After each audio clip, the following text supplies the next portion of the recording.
ஆசிரியர்கள் அனைவருக்கும் வணக்கம். இன்றைக்கி நம்ம வழக்கு சம்மந்தமாக பார்த்தீங்கன்னா ஒரு 6 நபர்கள் நம்ம வழக்கு சார்பாக இன்றைக்கி வந்து கோர்ட்டுக்கு வந்திருந்தோம்.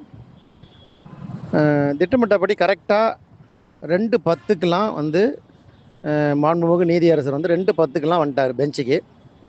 ஸோ 2:15க்கு நம்ம கேஸ் ஸ்டார்ட் ஆகும் அப்படின்னு பார்க்கும்போது காலையில் அந்த நில கேஸு சம்மந்தமாக 2 பாஸ் ஓவர் கொடுத்துருந்தாரு.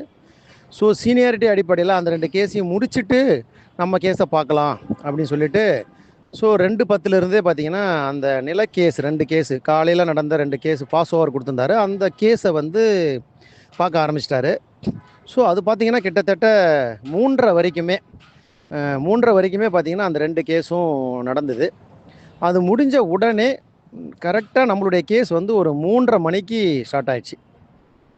3:30 மணிக்கு ஸ்டார்ட் ஆகும்போது ஐட்டம் நம்பர் 64 இப்படி சொல்லும்போது அவருக்கே தெரியுது. ஏன்னா எல்லா கேஸுமே மெர்ஜி பண்ணியிருக்காங்க. ஏன்னா அவர் டேபிளில் ஒரு டைப் செட் ஆஃப் இருக்கும், ஒரு டைப் செட் இருக்கும். அப்போ அவர் என்ன சொல்கிறாரு, மொத்தம் இவ்வளோ கேஸ் இருக்குது, ஒருத்தர் நீங்கள் உங்கள் கேஸ் நம்பர் சொல்லுங்கள் அப்படின்னு சொல்லி கவிதா ராமேஸ்வரம் மேடத்தை எழுப்பி உங்கள் கேஸ் நம்பர் சொல்லுங்கள் அப்படி சொல்லி அப்படி குறிச்சிக்கிறார். அவங்க கேஸ் நம்பர் என்ன, அவங்களது 2 கேஸ் நம்பரா, ஒரு கேஸ் நம்பரா அப்படின்ட்டு. அடுத்து பார்த்தீங்கன்னா நளினி சிதம்பரம், அவங்களது கேஸ் நம்பரு, உங்கள் கேஸ் நம்பர் என்ன அப்படி கேட்டுக்கிறாரு. அதுக்கடுத்து சங்கரன் லாயர் உங்கள் கேஸ் நம்பர் என்ன, அந்த கேஸ் நம்பரை குறிச்சிக்கிறாரு. அடுத்து ராஜராஜ சோழன், உங்கள் கேஸ் நம்பர் என்ன அப்படின்னு குறிச்சிக்கிறாங்க. அடுத்து நம்மளது இம்ப்ளீட் கேஸ், நம்ம மேடமும் வந்து நம்மளுடைய இம்ப்ளீட் கேஸ் நம்பர் சொல்லி முதல்ல குறிச்சிக்கிறார். ஸோ 5 பேர், அதாவது கவிதா ராமேஸ்வர், நளினி சிதம்பரம், சங்கரன் லாயர், ராஜராஜ சோழன், இவங்க 4 பேரும் நமக்கு எதிர்த்தரப்பு. நாம் இம்ப்ளீடு வழக்கு 5 பேர். இது இல்லாமல் அரசு தரப்பு 6 பேர் மொத்தம். ஓகேங்களா? ஸோ அரசு தரப்பு அவருக்கு தெரியும், அரசு எதிர்த்து தான் எல்லாம் வந்திருக்காங்கன்னு சொல்லிட்டு அரசு தரப்பு அவர் கேட்கல. ஸோ இவங்க எல்லாருடைய 5 பேருடைய ரிட் பெட்டிஷன் நம்பரையும் குறிச்சிக்கிட்டு முதல்ல யார் ஸ்டார்ட் பண்ணுறீங்க அப்படின்னு தான் கேட்டார். நீங்கள் பேசுங்கலாம் அவர் சொல்லலை. முதல்ல யார் ஸ்டார்ட் பண்ணுங்க அப்படின்னு சொல்கிறாரு. அப்போ நான் மேடம் கிட்ட நாங்கள் சொல்கிறோம், மேடம் நீங்களே பேசிடுங்க அப்படின்னு சொல்லி மேடமும் ஏஞ்சிக்கிறாங்க. ஆனால் அவர் என்ன பண்ணுறாரு, நீங்கள் இம்ப்ளீட் தானே, நீங்கள் உட்காருங்க, நான் கூப்பிட்றேன், ஃபஸ்ட்டு இவங்களை கேட்போம் அப்படின்னு சொல்லிட்டு அமைச்சு பணியாளருக்காக வழக்கு தொடுத்த லாயர்ஸை வந்து யாராவது ஒருத்தர் ஸ்டார்ட் பண்ணுங்க அப்படின்னு சொல்கிறாங்க. கவிதா ராமேஸ்வரன் அவங்க என்ன சொல்கிறாங்க, சங்கரன் லாயரை நீங்கள் ஸ்டார்ட் பண்ணுங்க அப்படின்னு சொல்கிறாங்க. சங்கரன் லாயர் வந்து நீங்கள் ஸ்டார்ட் பண்ணுங்கன்னு சொல்கிறாங்க. அப்புறம் ஒரு வழியாக சங்கரன் லாயர் தான் வந்து ஸ்டார்ட் பண்ணுறாரு. கிட்டத்தட்ட அவர் ஒரு 20 நிமிஷம் வந்து அவர் ஒரு ஆர்கியூமெண்ட் வைக்கிறார். அந்த ஆர்கியூமெண்ட்லாம் அவர் உள் வாங்கிக்கிட்டு அதில் இருக்கிற முக்கியமான பாயிண்ட்ஸ் எல்லாத்தையும் வந்து அவர் குறித்து வச்சுக்கிறார். ரெண்டாவதாக கவிதா ராமேஸ்வர் மேடம் வந்து ஆர்கியூமெண்ட் ஸ்டார்ட் பண்ணுறாங்க. அவங்க ஒரு 20 நிமிஷம் ஆர்கியூமெண்ட் வைக்கிறாங்க. அவங்களுடைய அவங்களுடைய வாதங்கள் எல்லாம் கேட்டு தெரிஞ்சுக்கிட்டு அவங்க தரப்புலேருந்து என்னென்ன முக்கியமான பாயிண்ட் இருக்குது அப்படின்றத அவரு குறித்து வச்சுக்கிறார். மூன்றாவதாக நளினி சிதம்பரம் மேடம் வந்து என்ன சொல்கிறாங்கன்னா, மீதி எல்லாரதும் பிடி அசிஸ்டன்ட் கேஸு தான், எந்து வந்து only for PG assistant case, நான் 2 நிமிஷம் பேசிடுறேன் அப்படின்னு சொல்கிறாங்க. சரி ஓகே மேடம் அப்படின்னு சொல்கிறாரு ஜட்ஜி. அவங்க 2 நிமிஷம் தான் பேசுனாங்க.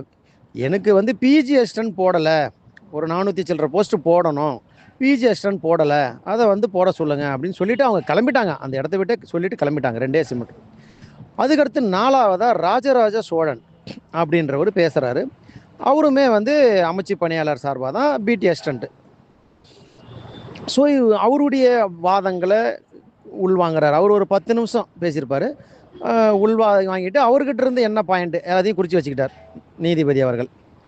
ஸோ கடைசியாக 5வது நபராக நம்ம மேடம், ஸோ நம்ம இம்ப்ளீட் கேஸ் விஷயமா நம்ம மேடம் பேசுகிறாங்க. இப்போ இதுக்கு முன்னாடி ஒரு விஷயம் வந்து நம்ம டீச்சர்ஸுக்கு சொல்லி ஆகணும். என்னென்னா, நிறைய பாயிண்ட்ஸு, நிறைய ஆசிரியர்கள் நிறைய பாயிண்ட்ஸு சொல்லியிருக்காங்க. நேற்றுலேருந்து நிறைய டீச்சர் சொல்லியிருக்காங்க.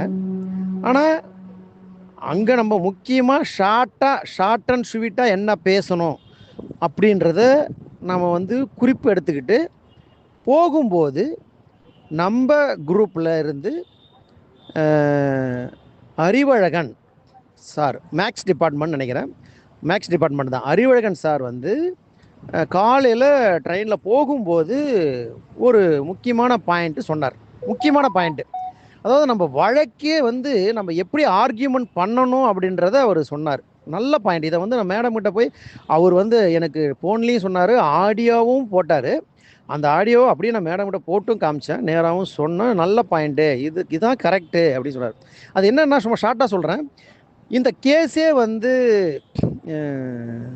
தவறாக நடத்தப்பட்டிருக்குது, மிஸ்லீட் பண்ணியிருக்காங்க. அரசாங்கமும் எதிர்தரப்பு லாயரும் மிஸ்லீட் பண்ணியிருக்காங்க. இந்த கேஸையே டிஸ்மிஸ் பண்ணணும். அதுதான் அவர் சொன்ன விஷயம். மேடமும் நம்ம இந்த கேஸை டிஸ்மிஸ் பண்ணணும், அதுக்கு நமக்கு வந்து ரைட்ஸ் இருக்குது அப்படின்னு சொல்லி புரிஞ்சுக்கிட்டு அந்த மாதிரி தான் வாதாட போகிறோம் அப்படின்றது மேடம் கிட்ட எல்லாம் தெளிவாக சொல்லிவிட்டு, ஒரு முறைக்கு 2 முறை சொல்லிவிட்டு எல்லாம் பாஸ் வாங்கிட்டு நாங்கள் ஷார்ப்பாக உள்ளே போயிட்டோம்.